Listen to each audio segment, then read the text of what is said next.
Hi, welcome to Still Evolving, where we explore the truth behind lasting performance and resilience. Rather than relying on perfection or superhuman ability, our conversation will highlight how real strength emerges through simple, intentional habits grounded in self-compassion, adaptability, and the ability to grow through life's inevitable setbacks. Today, I'm joined by Carl Tischler, founder of HPNA Academy. Carl started the Academy in 2008 after seeing how even the highest performers can struggle with self-management and balance, especially in times of change and pressure. Carl's background spans investment banking at JP Morgan, private equity, and senior leadership roles as COO, CFO, and Chief People Officer at Microsoft-backed Hazy and other deep tech companies. His work centers on helping people become the CEO of self, building resilience and sustainable high performance. Over the past decade, the HPNA Academy has supported leaders, founders, athletes, and professionals from across 17 countries,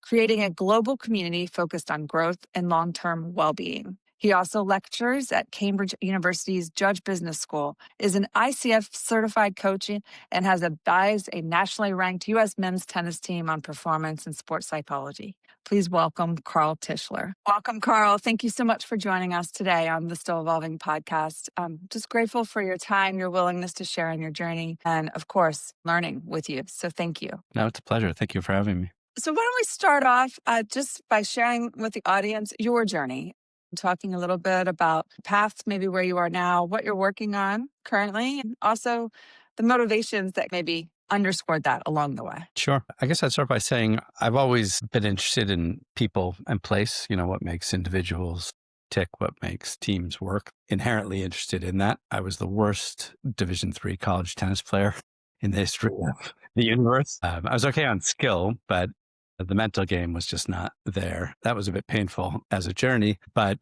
that interest in performance psychology and that kind of admiration of people that can perform at a sustainable high performance level, all of it stems from that. And when I got out of college, I totally actively suppressed my interest in people in place and got the job that I felt like I quote unquote should or ought to do, or the job that my parents' friends felt that I should do, that kind of a thing. By the way, my parents' friends are totally down to earth and didn't care at all, but it's kind of how you think about it. So I worked on Wall Street for 10 years, moved to the UK after 2 because 2 years of no sleep in New York and a tendency to burn out, et cetera. I just had this image of being 27 and at a Skadden Arps conference room for a deal closing and having a heart attack. So I moved to the UK because they were pretty much just as profitable as the UK.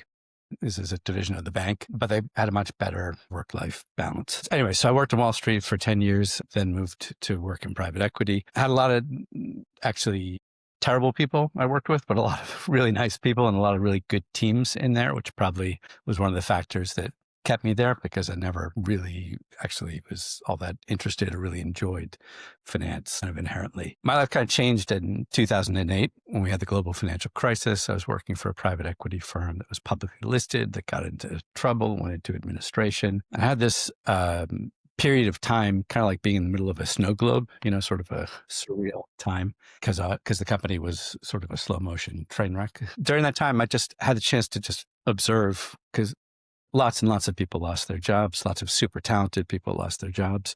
And I just got really focused on this fact that people could be extremely high performing in their jobs, like ultra high performing. But when it came to taking care of themselves, when they were the client themselves, were just, very low performing. And I definitely related to that. And then I guess the thing that was really at the center of that, which is a general phenomenon, cobbler's kids have no shoes, is the fact that if you took a company and you got rid of its board and exec committee meetings, like jokes aside about meetings, Yeah.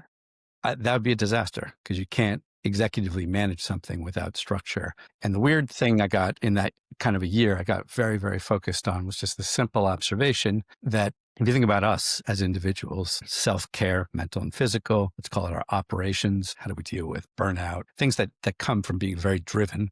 And our long-term career planning, yes, we do things in those areas, but we don't have regular personal board meetings ourselves, which is to say, when you actually really look at it, despite the success we have at our jobs, et cetera, we actually don't executively manage ourselves. And that was the beginning at that stage, 2008, 2009, of wanting to do something about it for myself, but I couldn't kind of construct it in that way. I come from a family where being of service is a very major thing. So the way I ended up approaching it was starting this academy to train people in this area of executive self-management, starting with structure. And I did that for 10 years, kind of on the side, alongside effectively still working in private equity. And then had a chance in 2018 to do what I always really wanted to do, which was to take the curriculum and the stuff that I'd learned about professionalizing yourself and working with those sorts of people that we call HPNAs, high performing You can say it. I love it. not high performing non-assholes, which just means Oh, that's brilliant. I love it. I am trying to reduce my swearing. I do mean high performing non-assholes. So driven, successful, but low ego, team centric. Not that hard to come into that, but I had the chance to kind of have the keys to the kingdom slightly in a small deep tech software company, where I was originally also the COO and CFO, to build a company of and for those type of people and to take the curriculum and try and really operationalize it. And I had a great time doing that. Did it for about 6.5 years until the business was sold. In the last 18 months, kind of post sale, I've gone back to working externally, where we train groups of up to 30 people at a time in a year-long course of this curriculum of learning how to be CEO of yourself, which is to say learning how to executively manage yourself, which really is to say learning to take the professionalism and the rigor that you have vis-a-vis like clients and just putting it in service of yourselves. And so it's been a great pleasure actually to come back and kind of actually work with my old tennis team actually on this. And so we work with people, from the corporate and nonprofit and ex-Olympic and professional athletes and military, et cetera, who all are HPNAs and who all have the same challenge of, we've never thought about professionalizing this part of our world. And we have a lot of bad habits, that come with that. And almost all of us suffer from this thing that we believe that you can't be driven and self-compassionate. People that they'll think about it and say, yeah, sure I can. But the operative belief is that we have to suffer for success. And in the group of people we're talking about who are super talented and super driven, it's just not true. Obviously you have to work hard and it's demanding, but what allows you, again, as I said at the beginning, to get to what I feel is like the ultimate aspiration, which is sustainable high performance. You can't do that if you're constantly beating yourself up. Like you just can't. Yes. That was a long answer to a so short much. question, maybe. No, I love it. I love it. First off, when we first met and you shared your primary clientele being HPNAs, I found that to be fantastic. So I will forever credit you, but I may use that again. Love it. I think as anyone who values that excellence pursuit, I certainly can relate and talk a good bit of my journey just in that all of us, when the concept of grit, when Angela Duckworth wrote around grit and passion and perseverance and towards this outcome, that's all speaking our language. We're like, yeah, you get up and you get knocked down and you get up and you get knocked down and you get up and you keep going. Along my journey, I realized there's also something called psychotic grit. And if you break that down, that relentless pursuit with passion and perseverance, you detach from reality, detach perhaps from the reality of the impact or the consequence on the human system that is your vehicle to perform, to show up in whatever role that you may have as mother, as partner, as executive leader, or detach from the reality that perhaps whether it's that perfectionistic pursuit or the really rigid focus on results rather than process, or the interpersonal aspect of your leadership or your performance, right? When we get kind of sideways and we continue with that grind, yet detached from reality, that psychotic grit is just, it may deliver in one moment, right? Or a moment here and there, but to your point of performance sustainment, it so undermines our ability to really be able to show up over time. Definitely. I mean, I think it's that is a fantastic book, Grit. There's a general challenge about having grit in areas where you're not used to having grit, having this it's sort of one of our admissions criteria. As we refer to it as our type of grit. It's not that we're better than anyone else, but I mean grit to Right. do this type of work. But Yes. I think on the thing about psychotic grit, as you said, I may borrow that from you as well. But one thing that's really interesting when you just sort of start to look at it is um, there's a phenomenon that when we're not managing ourselves, like we're talking about, our kind of default state is that the good traits, the traits that make people stand out as high performers, if they're not managed, they get to a point where it's not just that they stop being, accretive or positive, but they turn downright destructive. So like, for instance, I think your example is the best one. Having high standards, when you ask a bunch of high performers out, like they're, whatever their background is, sports, military, et cetera, they're like, that's the bedstone oven. Okay, but high standards not managed is perfectionism, which is totally destructive and low performing and takes away from it. And so it's a similar thing really with burnout. A driven person, like that's inevitable. It's like driving a car with no brakes, right? And the faster you drive, the sooner and the harder the accident. So we're not built as people to be able to function sustainably without self-management. I mean, I wish we were. It would be a lot easier. I'd go and do something else, but we're not. And so for driven people, we're just going to again and again run into these patterns of burnout, exhaustion, perfectionism, et cetera, until and unless we start trying to think, as you said, sort of systemically about it. Well, if we riff on that metaphor for a moment and we talk about recovery, I learned this from working through a police academy, and they're teaching tactical driving or in special forces tactical driving. But to your metaphor, like if you're only driving with a gas pedal, even if you're just civilian driving, you're not going to get from point A to point B without using that brake. In the United States, if you're on the highway system, perhaps you're not using the brake very often. But really, when you look at performing under pressure where tactical driving would be needed, the actual mechanism is a very quick brake, gas, pedal, press, right? And so I use that analogy when we talk about recovery with high performers, where, if you use, again, I'm blending metaphors here, but like the cash flow analogy, like you can't just keep running without making any deposits. And sometimes those deposits needed aren't the 2-week vacation. Maybe there's practical limitations to that. Maybe it's just close your screen down for 3 minutes and close your eyes, right?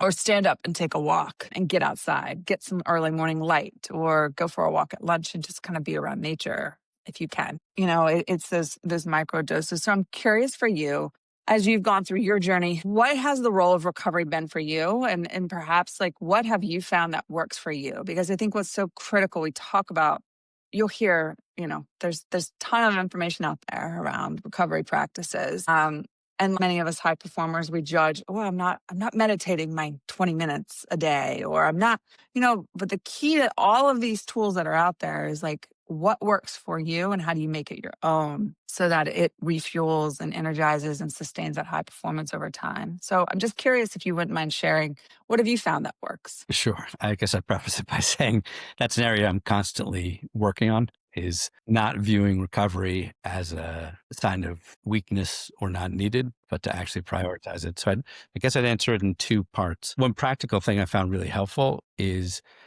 and I'm just fortunate because of the academy to have people around like this, is I spend time asking our students who are ex-military or ex-Olympic athletes how they deal with recovery. And just hearing their stories and hearing how they're talking about it. One of our students was an Olympic rower, just had some knee replacements. And when I hear him talking about his approach to recovery from that, the approach to rehab as the approach I have from rehab, which is just like blowing it off, and who needs that? So kind of, I think thing one is having access to and kind of constantly sort of refilling the cup of a bit of inspiration from other people that do that well, and to realize actually that is a critical part of high performance is recovery. I think a second part is recovery, again, be a systemic thing. I mean, that kind of everything we do in the academy is tied to a weekly cadence, a lifetime habit of a weekly cadence of a very, very short check-in, and kind of amplified for me because I've got ADHD and exec function things and all kinds of things, such that things need to be quick and effective and consistent. Otherwise, I just can't kind of function. So I think in terms of something like recovery, et cetera, it's a lot easier for me to think about that when it's kind of tethered to a habit this kind of baseline foundational habit, even if it's just saying, okay, I'm pausing for 30 seconds and I'm reminding myself, like on recovery, to do rehab or to take it actively. At least for me, if I didn't have those meetings, I didn't have that structure, which are kind of like, lightning rods for your focus, I'd find it very, very hard. So two things I think in practice. One is inspiration from others who do it well and in an area that you really respect. And then secondly, having kind of everything tethered to this. We think of this weekly habit like it was a pacemaker, right? You don't come equipped with it. It's there to do a very, very specific job. If you let it do it and, you have it tethered to habit, it's easier to do it. It's kind of, Amy, the same reason why people, they're like, oh, I'm so burnt out. And do you have a tool for me? I empathize. Like, I know what it's like to be flame out, right? Like to go to sit in the forest in Maine for 4 weeks to stare at trees. I've been there as well. But the point is that at that stage, there's like, I don't have anything that can do that, et cetera. But the type of things that we do, and it's managing burnout or managing recovery, is that, again, with a weekly cadence where you're checking in on it, you start to see smoke before flames so you can still do something about it. Absolutely. I love that how both of those two aspects in your answer highlight both the attitudes, right? Like that attitude shift and rely on inspiration, maybe those that you respect and certainly look to, who reinforce this attitude that wellness is the foundation of performance, right? Which for many of us and how we were raised or the times or whatnot, it was, the bumper stickers were like, while you're sleeping, I'm working out so I can kick your ass. It was that mindset rather than we have seen this shift primarily because we saw the data first and foremost, right? The leaders in pick your vertical, special forces, professional sport or elite sport. Even now you're seeing it in corporate America or private industry.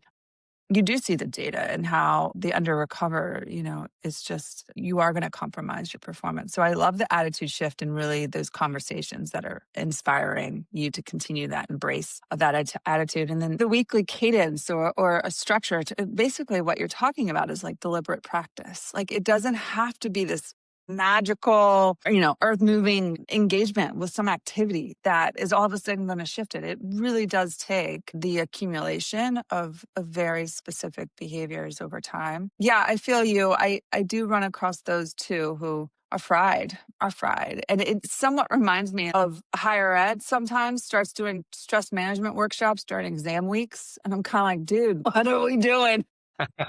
Right? Like that needs to be a drop off. Like when the kids get there, that's when we're starting this because it is, that's why we don't get paid usually. We don't like to get paid, once every couple months. Like we prefer it. So I love that deliberate rehearsal.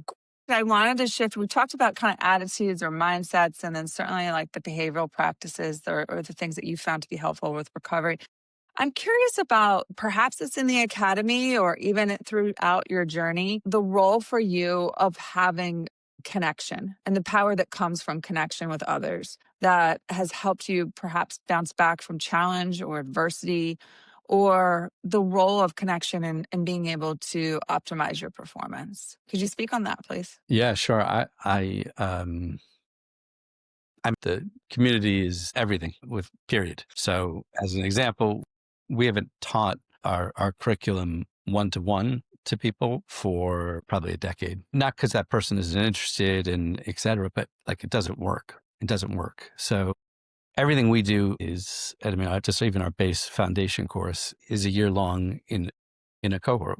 And we refer to that as a boat. And the image that I have, which is why it's a little ironic that we have rowers, like Olympic rowers.